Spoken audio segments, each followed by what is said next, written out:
So picture a sprawling, state-of-the-art metropolis, right? We're talking about these perfect orthogonal grids of Oh, streets. yeah, like absolute marvels of engineering. Exactly.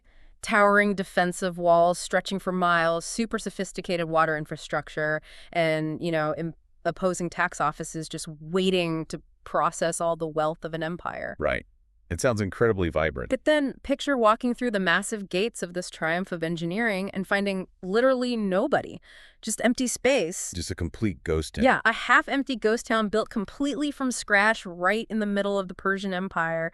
I mean, it is wild. It really is. Yeah. It sounds like a modern real estate bubble, Yeah. honestly. Like the kind of vanity mega project you read about in the financial news today. Oh, 100%. But this was the actual reality for cities like Ivani-Karka and Jundishapur during late antiquity.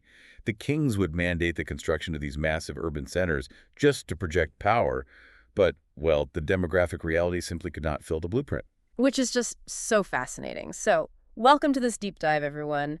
Today, we are exploring the world of late antiquity. Roughly the 4th to the 7th century CE, for those keeping track. Right.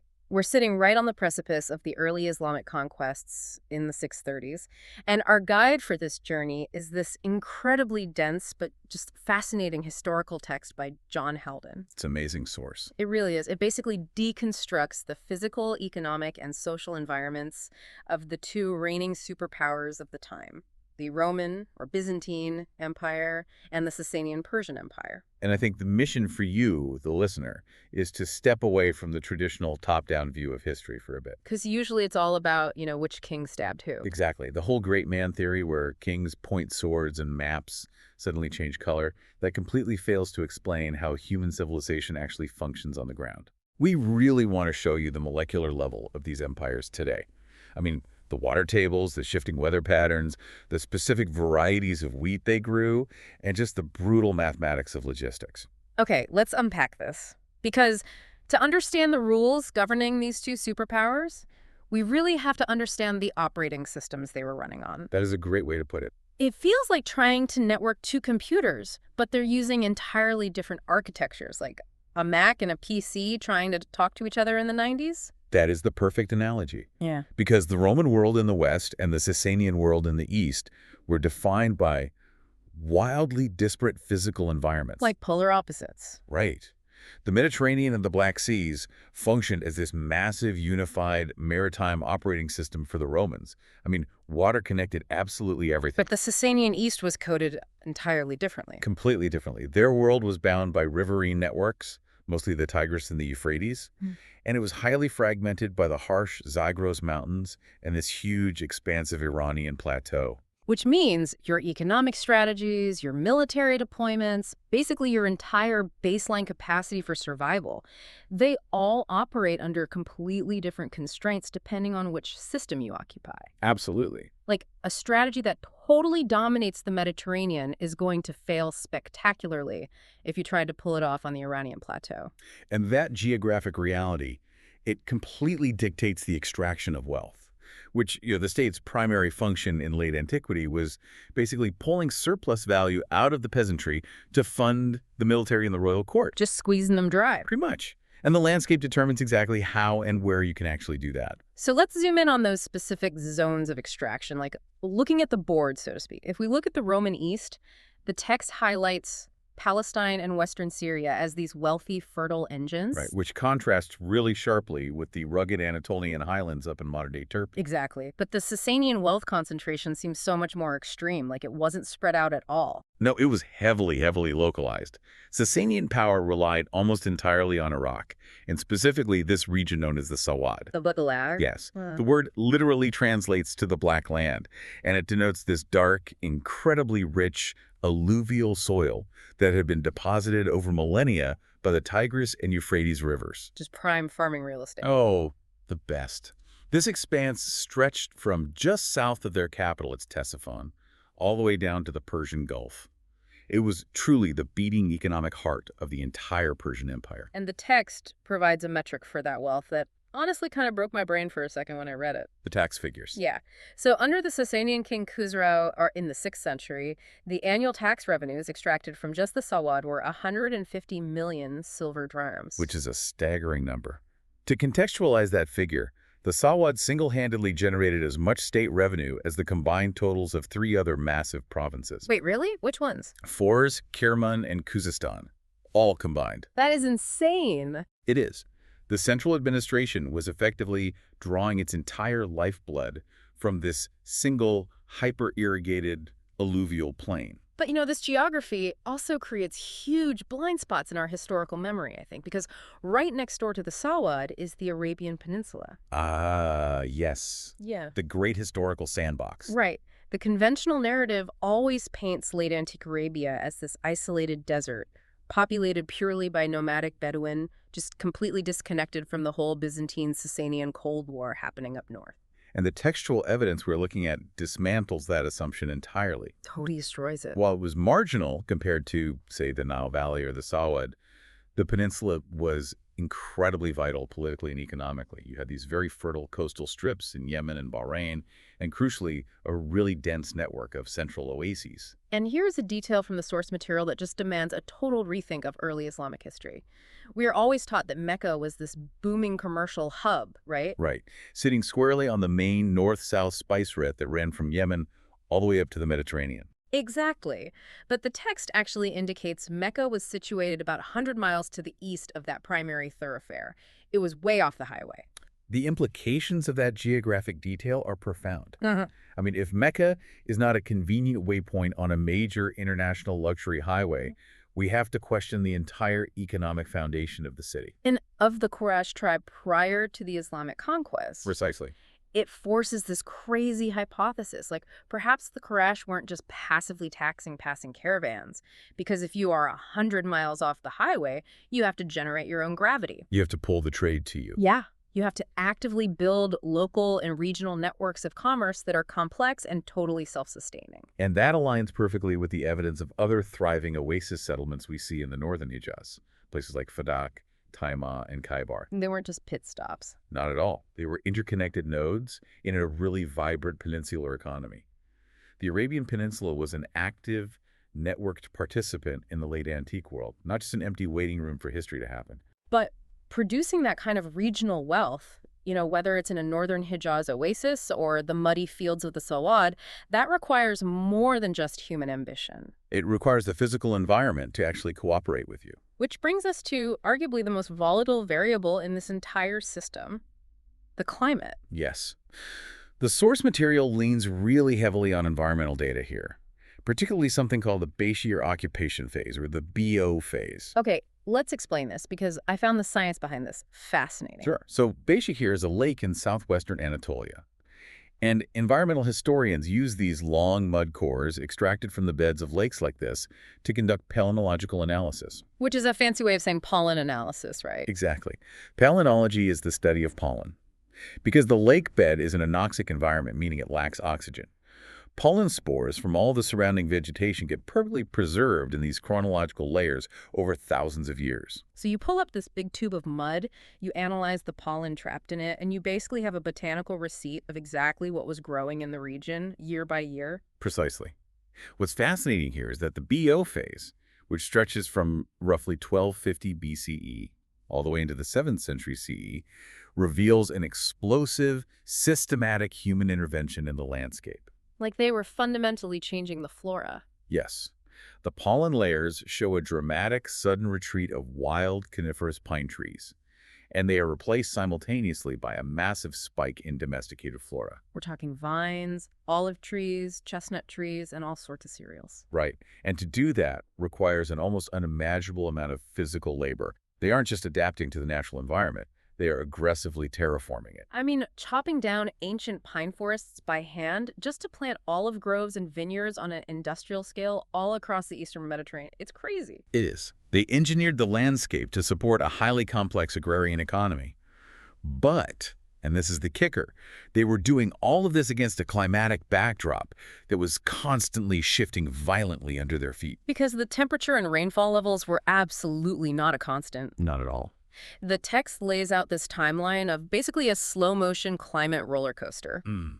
From about 300 CE to the mid-5th century, the general climate in the region trended a bit warmer and drier. We even have tree ring data showing these really severe recurring droughts in Levant during the 420s and 480s. But then, right around 500 CE, the entire system pivots hard to colder and wetter conditions. And the main difficulty with these shifting weather patterns is that the impact is entirely asymmetric across the empires. Right, it doesn't affect everyone the same way. Exactly. A warmer, drier shift might actually increase agricultural yields up on the high, chilly Iranian plateau, but it simultaneously triggers rapid desertification along the marginal zones of Syria, literally starving the local populations there. It feels like an office building with a profoundly broken HVAC system, like the heat is blasting in the desert margins, parching all the soil, while the AC is turned up to freezing over Anatolia, and they're getting pounded with relentless rainfall. That is a very accurate way to picture it. And that colder, wetter shift around 500 CE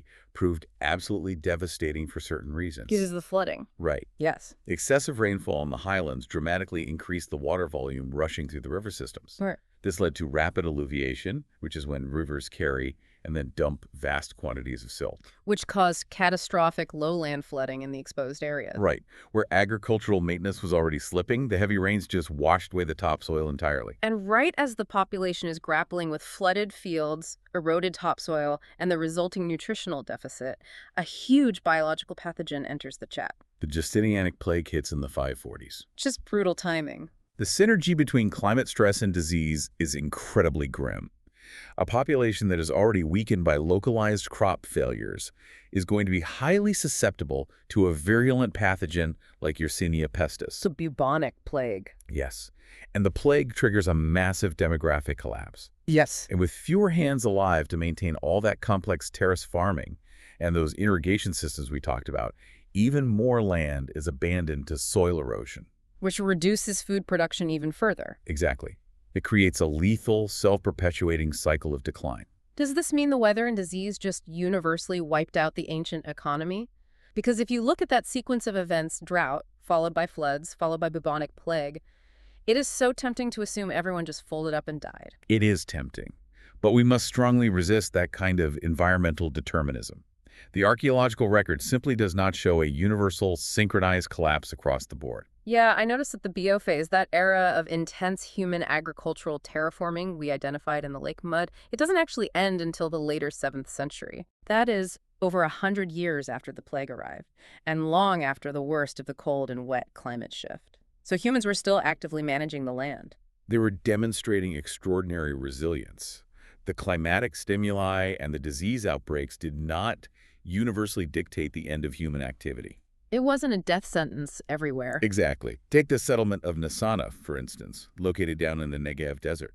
A region we typically associate with hyper-arid, completely inhospitable conditions. Yet, in late antiquity, Nasana was a flourishing agricultural settlement well into the later 7th century. How did they survive all that? They survived the shifting climate and the plague through the rigorous application of runoff agriculture. They were capturing and directing the very scarce rainfall with intricate precision. They just adapted. They adapted. The broader lesson here is that each microregion responded to the climate roller coaster with its own unique blend of vulnerability and engineering. Wow. But, that engineering can only take you so far if you cannot physically move what you grow.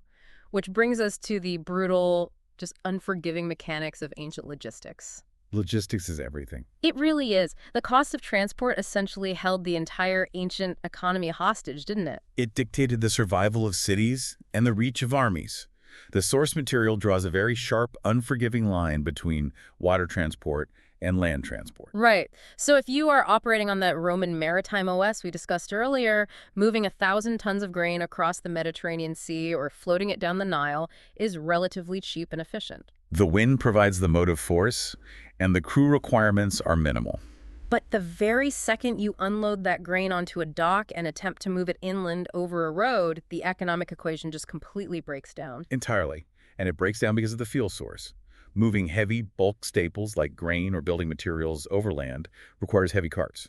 And heavy carts require draft oxen. And oxen are slow. Extremely slow. They move at a maximum of perhaps 2 miles an hour on a good day. So a journey of 200 miles might take weeks. And every single day, those oxen consume a massive caloric intake. Right, they have to eat. And the drovers need wages and food. Plus, you face local tolls at basically every bridge and district border you cross. So the compounding costs mean that within a relatively short distance, the cost of feeding the transport animals actually exceeds the value of the grain they are pulling. It effectively wipes out any profit margin. It is the equivalent of paying for next-day air shipping to deliver a 50-pound bag of concrete mix. Yeah.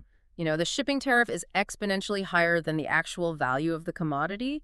Only a deeply irrational actor would make that transaction. Exactly. And the only entity capable of absorbing that kind of irrational cost was the imperial state. Usually when moving supplies to a frontier army, and honestly, even they avoided it whenever possible. So private overland trade just didn't happen for bulk goods. Private long-distance overland trade was restricted entirely to high-margin luxury goods. Think silk, spices, precious gems, things where a very small volume yielded an astronomical profit.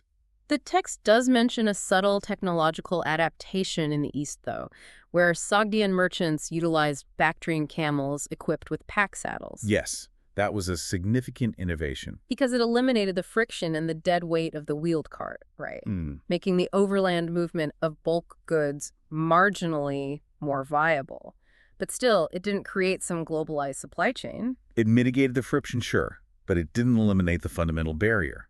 Land transport was slow, it was expensive, and it was completely dependent on infrastructure. Infrastructure that was actively deteriorating in the Roman West, I might add. The famous Roman military road network, which was built centuries earlier, was crumbling because the civic models funding its upkeep were failing. The local towns simply could not afford the maintenance anymore. But if we look across the border, the Sasanian state recognized that robust logistics were a matter of strict national security. They absolutely did. The royal court centrally funded the maintenance of key strategic routes. They established a postal and transport system mirroring the Roman cursus publicus. They prioritized the arteries connecting Al Jazeera to the Roman frontier, the routes pushing up into the Caucasus, and the eastern highways into Khorasan. And here's where it gets really interesting, because the method they used to build some of those roads is one of the most striking details in the entire text. It is quite a dark irony. During the 3rd and 4th centuries, the Persians frequently captured Roman soldiers in battle, but rather than simply executing them or selling them as unskilled agricultural labor, the Sasanian kings basically weaponized Roman engineering. They force-captured Roman engineers and legionaries to build Sasanian infrastructure. The psychological dynamic of that is just staggering to me. You are a captured Roman legionary, your life has been spared, but you are ordered to construct a bridge deep in Persian territory. A bridge that will subsequently be used to march Persian armies back toward your own homeland. Exactly. And you can even see the architectural markers of Roman design in ancient dams and bridges across modern Iran today. It is a brilliant, ruthless example of forced technology transfer. The Sasanian kings desperately needed that infrastructure because traversing their landscape, particularly the Syrian desert, required precise logistical corridors. Right. You couldn't just draw a straight line on a map and march an army across the sand. The text emphasizes the strategic choke point of the northern corridor running through Syria and Al Jazeera. Armies and massive caravans were geographically forced to follow the Euphrates River and the string of reliable oasis towns. Because the desert was a lethal, impassable barrier for a massive military force. Navigating a large army directly across the Syrian desert was considered an utter logistical impossibility. Which is why, when the early Muslim commander Khalid ibn al-Walid successfully force-marched his army across the trackless desert in 634 or 635 CE to surprise the Byzantine forces, it was an event of such unprecedented audacity that it became legendary. Right. The terrain usually dictated exactly where you could and could not go. And if the terrain dictates movement and land transport is prohibitively expensive, that forces a harsh reality on every inland town. You cannot just dial up a shipment of Egyptian grain to save you if your local crops fail. No. The logistical constraints enforced strict local self-sufficiency. For the vast majority of the population, survival depended entirely on the caloric engine operating within a few dozen miles of their homes. Which means we need to look at the fuel of that engine, the actual food. Yes. The dietary foundations varied wildly based on the geographic zones we establish. Egypt obviously leveraged the Nile floods to act as the primary breadbasket. Right. while the Mediterranean margins ran on a caloric base of olives and vines. And over in the Sasanian East, the Iraqi floodplains grew rice that was milled into flour for bread, while the Iranian plateau relied really heavily on dates and tree nuts. But underneath this regional variety, the text identifies a slow, profound agricultural transition sweeping across the Mediterranean and Middle Eastern worlds starting in the 4th century. This was fascinating. Farmers were systematically shifting their cultivation away from soft wheats to hard wheats. Let's examine the mechanics of why a farmer actually makes that switch, because it isn't just a matter of culinary taste. No, hard wheats, like durum, possess a fundamentally different botanical architecture than soft wheats. If we connect this to the bigger picture, hard wheats contain a significantly higher proportion of protein and a stronger gluten network per volume. Right, so if a farmer transitions 100 acres from soft wheat to hard wheat, even if the total yield and raw weight remains exactly identical, the actual nutritional value harvested from that field increases. The population is literally consuming more protein with every single meal. And the implications for the state are enormous. Yeah. A higher baseline of protein intake impacts the physical resilience of the peasantry, right? It improves their resistance to disease, and crucially, it impacts the stamina and musculature of the military recruits drawn from that population, Plus, hard wheats also have superior milling and storage properties. making them absolutely ideal for military rations that need to survive a grueling months-long campaign without spoiling. While the crops themselves were changing on a genetic level, the Sasanian state was fundamentally rewriting the hydrology of the earth to water them. Yes, the Sasanian agricultural megaprojects represent an absolute peak of ancient state power. They recognized very early on that relying on natural rainfall was completely insufficient to fund their imperial ambitions. So they engineered the qanat systems. And for those unfamiliar, a qanat is not just a ditch. No, it is a highly sophisticated underground aqueduct. The engineers would sink a mother well deep into an aquifer in the foothills of a mountain range. And then they would tunnel a subterranean channel perfectly sloped at a very gentle gradient to transport that water over many miles to an arid plain. By keeping the water underground, they protect it from the massive evaporation rates of the surface heat, ensuring a steady, reliable flow to the agricultural zones. I just ask you, the listener, to imagine the sheer willpower and centralized authority required to completely replumb a continent without any modern machinery. The level of precision required is astounding. You are excavating miles of tunnel in the pitch dark. If the gradient is too steep, the water rushes too fast and erodes the tunnel walls, causing a collapse. And if it is too shallow, the water just stagnates. And they are doing all of this without lasers or modern surveying equipment. It's mind-boggling. It really is. But the qanats were just one component. The text details the monumental restructuring of Khuzestan under King Shapur Averd in the 3rd century. The state poured immense capital into replumbing that entire region. They constructed massive new arterial canals linking the Tigris and Euphrates rivers, feeding this sprawling network of secondary and tertiary waterways. The ambition is just staggering. The largest of these projects literally connected the Tigris River all the way across the landscape to the Diyala Basin. They were basically dragging rivers across the map to suit their tax requirements. And the economic yield absolutely validated the massive investment. In these highly managed, hyper-irrigated zones, the return on planted grain was astronomically high. The text notes yields of 7-to-1. Or even 8-to-1. Meaning for every bushel of wheat deposited into the soil, the farmers harvested 7 or 8 bushels in return. Contrast that with the 5-to-1 yields typical of drier, less managed agricultural zones. It's a huge difference. That marginal difference, those extra 2 or 3 bushels per seed, is the pure surplus value that the state extracts. That surplus pays for the royal palaces, the standing armies, and all those silver drams we talked about earlier. But agricultural surplus alone doesn't equip an army, right? I mean, a 7-to-1 crop yield requires tens of thousands of iron tools for excavation, harvesting, and maintenance. You need precious metals to pay the engineers designing the canals. Exactly. The agricultural engine was entirely dependent on the empire's ability to pull minerals out of the earth. Where was the money actually coming from? Well, the geopolitical map was ultimately underwritten by a mineral map. Base metals were the priority for infrastructure and warfare. Iron came from the Elburz mountain range, from southern Azerbaijan, and from the Anatolian highlands, right? Yes, and copper, which is vital for alloys, flowed from the Caucasus, northern Syria, and from highly productive mines down in Oman. And the currency itself required a constant feed of precious metals. We know the Sasanian economy ran on silver drams sourced from the Iranian plateau and the Balkans. But the true friction point between the two superpowers was gold. Right, let's zero in on gold. The Romans relied on traditional gold sources up in the Caucasus and Armenia. However, the text highlights a detail that fundamentally alters our understanding of the region. The Arabian Peninsula was actually a primary, highly contested source of precious metals. Which completely shatters the illusion of Arabia as a neglected buffer zone of sand. Totally. If the peninsula is actively producing gold and silver, it explains why both Byzantium and Persia were obsessed with intervening in Arab politics. They weren't just playing a proxy war for prestige. No, they were desperately trying to secure the physical material required to mint their currencies. A late antique state simply could not function without a continuous influx of gold and silver to pay the soldiery. If the coin supply dries up, the army mutinies. It's that simple. And mining alone was insufficient, right? Right. The text emphasizes that these states relied heavily on systematically recycling existing precious metals back through the mints just to maintain liquidity. So controlling the raw output from Arabia was an existential necessity. Wow. So all of this effort, the terraforming of the landscape, the massive canal projects, the brutal extraction of gold and silver, it ultimately funneled wealth into the urban centers. It did. But in late antiquity, what it meant to be a city was drastically changing. Yeah, Rome and Persia were moving in totally opposite directions here. Let us examine the Roman deurbanization first. The demographic data presents a very clear contraction.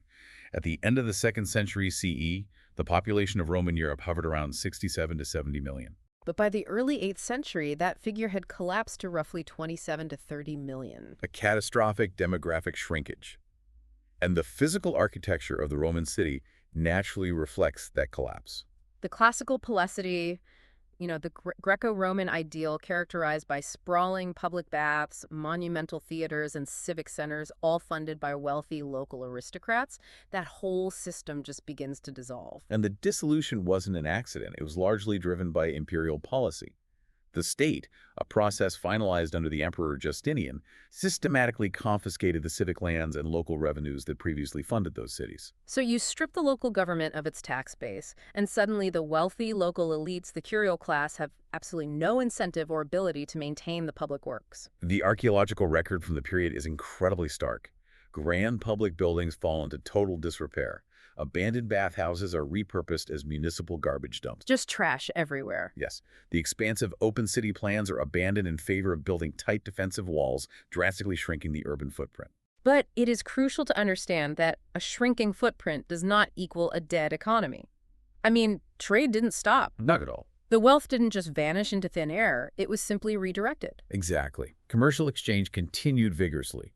But instead of civic elites spending wealth on a brand new theater, that wealth was absorbed by the rapidly expanding institution of the church, or funneled directly to the imperial tax collectors. The traditional city transformed into a castron. Right. A smaller, highly fortified administrative and military stronghold. Although, as always, there are regional variations. The text points out that while Anatolia and the Balkans were contracting, regions like Syria and Palestine actually saw an expansion in urban and rural prosperity during the 5th and 6th centuries. But the broader Roman trend was definitely a decentralization of the population, a move away from the massive classical city toward a proliferation of fortified settlements and rural villages. Now pivot over to the Sasanian Empire, where the dynamic is entirely inverted. And it begins with a fascinating cultural quirk. Yes. The powerful Persian landed aristocracy had absolutely zero interest in urban living. The Greco-Roman concept of the civilized city dwellers just did not apply to them at all. Not in the slightest. The Sasanian elite derived their status and power from their vast rural estates. Even the spiritual centers of the empire, the major Zoroastrian fire temples, were purposefully constructed in remote, non-urban locations. This raises an important question then.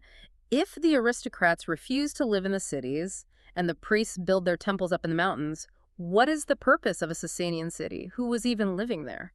A Sasanian city was essentially a weapon wielded by the King of Kings. A weapon? Yes. Monarchs like Khusrau utilized aggressive, top-down urban planning to break the independence of their own aristocracy. Okay, I'm trying to visualize how building a city actually strips a rural lord of his power. It seems counterintuitive. Think of it as severing an electrical cord.